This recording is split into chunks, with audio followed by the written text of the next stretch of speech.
Hi guys, class 7, good morning. How are you guys doing? Good morning Divyanshu, good morning Pallavi, Nikki, Sonali, Saloni, Tiger, Cheetah, Sachin, Shivam, every one of you. Okay, guys. So let's get ready. Anushka, uh, Surbi, okay, okay, fine. Now again I'm forgetting. Okay, let's start. So I was there with that Tughlaqs. We were with the Tughlaq dynasty, and I had just read you the books, and I was supposed to give you an explanation. Right. So today I'm going to give that explanation for you. So today is Thursday, and I guess I'll be able to complete it today within 30 minutes, or it might take more than 30 minutes. I don't know. And I guess you will be getting that you must have got, or you may be getting your holiday homework and your project work as well.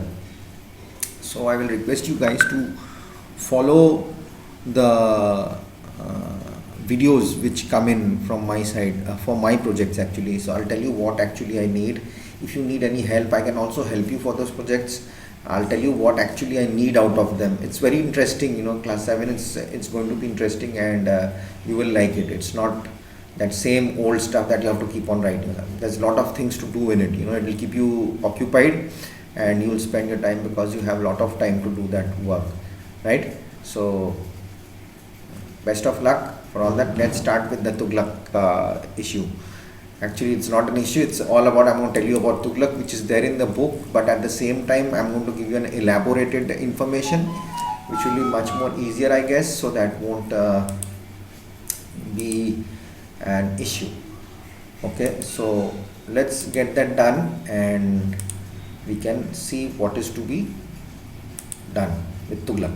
Okay, now basically I just give you one information. Tughlaq started from 1322 and they ended at 1320 they started, and they ended actually they disestablished themselves from the year 1413, but in the book it's given 1414. Yes, it's between that time.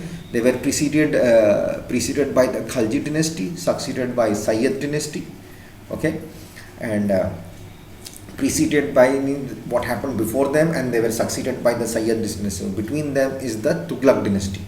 The currency was Taka. It was going on, and after the Sayyid dynasty came the Vijayanagar, the Lodhi was there, I guess, and then the Vijayanagar Empire, Bahmani Sultanate, Sultanate of Bengal, Gujarat Sultanate. These all things kept on happening. Today a part of India, Nepal, Pakistan and Bangladesh. Okay, this is the basic information I am giving you.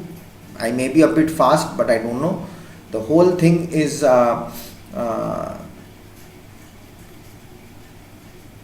in the sense of it's all from 1206 to 1526. Okay, so or 1526, and we take it to what do you say, 1320, and it started 1320 is with the Tughlaqs, and they ended at 1412 and 1413. That's the time when the last Sultan was there, Nasiruddin Muhammad Shah Tughlaq was there, and they actually 1412 to 1413, and the last part of 1414. So that's the time they were disestablished. The establishment was going down.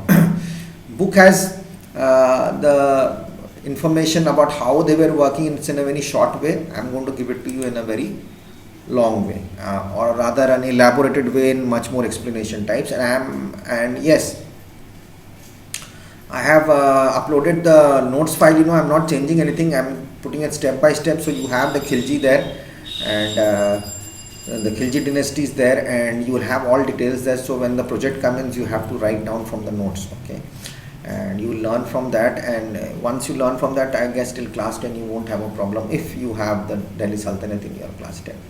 But for your lifetime, I've made it for you, so you can use it, or that's all up to you. My job was to give it to you. Okay, so let's start. The Tughlaq dynasty in Arabic, Tughlaq or Arabic script. In Arab, it's an Arab language, meaning used for Arabic script is for used for writing in Persian, Kurdish, Azerbaijani, Sindhi, Balochi, Pashto, Lurish, Urdu, Mandinka, among others, until the 16th century. Spanish people came in. Okay, so also referred to as Tughlaq or Tughlaq dynasty or dynasty, was a Muslim dynasty of Turco-Indian origin. Now, what was the Turco-Indian origin? Indians are the nationals and citizens of India, the second most population nation in the world, containing 17.50% of the world's population. Okay, term Indian refers to nationality rather than particularly in the ethnic language or any groups. Okay, Turco-Indian. And what is Turco? Turkic people are a collection of ethnic linguistic Central Asia, Northwest Asia and parts of Europe and North Africa.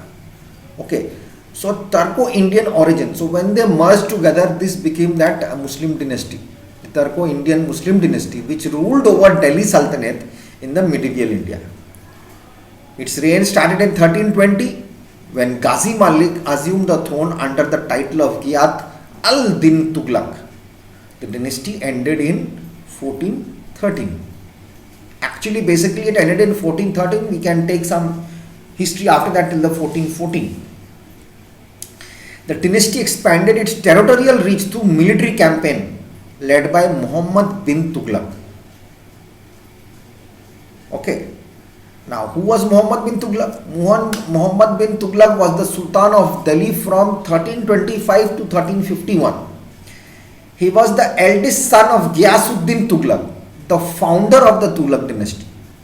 His wife was the daughter of the Raja of Dipalpur. Ghiyasuddin sent young Muhammad to Deccan to campaign against the kings. That I can come later. Because if I touch one thing, history, again it will pull up something else. So it's a long issue. It ruled most of the Indian subcontinent. Okay. Most of the Indian subcontinent was ruled by them. Clear? Now, what is the origin of this? There is no etymology of the word Tughlaq. It's not certain actually. Firishta writer claims that it is the corruption of Turkic term Kutluk, but that too it is doubtful. Literary, numismatic and epigraphic evidence makes it clear that Tughlaq was the personal name of the dynasty's founder Ghiyath al-Din. That was his name, Tughlaq. That was his last name. So that's how he used it into the dynasty. What is numismatic? Coins. Epigraphic is the writings. So from that's the evidence, from archaeological evidence, and not an ancestral designation. It is not hereditary or an ancestral designation. He named it himself starting from him. Historians use the designation Tughlaq to describe the entire dynasty as a matter of convenience for them. But dynasty kings do not use Tughlaq as a surname. Only Ghiyath al-Din's son, Ghiyasuddin Tughlaq, Muhammad bin Tughlaq, called himself the son of Tughlaq Shah, or bin Tughlaq, Muhammad bin Tughlaq, the son of the Tughlaq Shah or the Sultan. Okay, so the ancestry of the dynasty is debated among modern historians also, because early sources which we have provide information regarding it.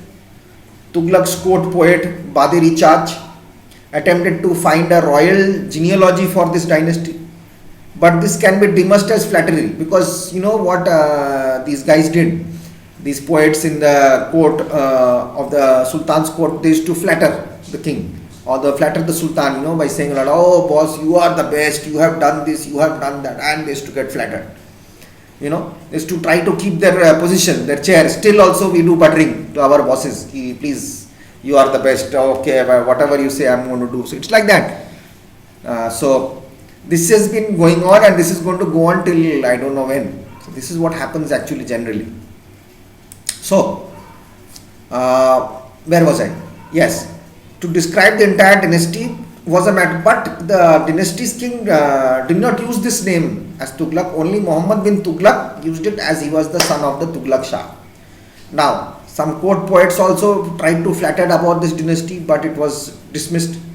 Another poet was Amir Khusro. You must have heard about him. We have discussed about him. I'll just tell you 1325 to 1253. Okay, it was Abul Hasan Yaminuddin Khusro, better known as Amir Khusro Dehlavi. He was a Sufi singer, poet and scholar from India. He was an iconic figure in the cultural history of the Indian subcontinent. He was a mystic and spiritual disciple of Nizamuddin Auliya of Delhi. I can give you a full description of Amir Khusro, but let's keep it till there. So Amir Khusro is a very known person, Sufi singer. So he was about, everyone liked him. So he was literally in everyone's court of whoever came in to rule this. So in his Tughlaqnama, Amir Khusro's Tughlaqnama states that Gyathaldin bin Tughlaq described himself as an unimportant man, Avara Mard, in his early career. You know, that happy-go-lucky person, he didn't care, Amir Khusro said about Gyathaldin Tughlaq. The contemporary Moroccan traveler, who is that? You must have forgotten again, Ibn Battuta, states that Gyathaldin Tughlaq belonged to Karona tribe of the Turks, who lived in the hilly region between Turkestan and Sindh. Ibn Battuta's source for this claim was the Sufi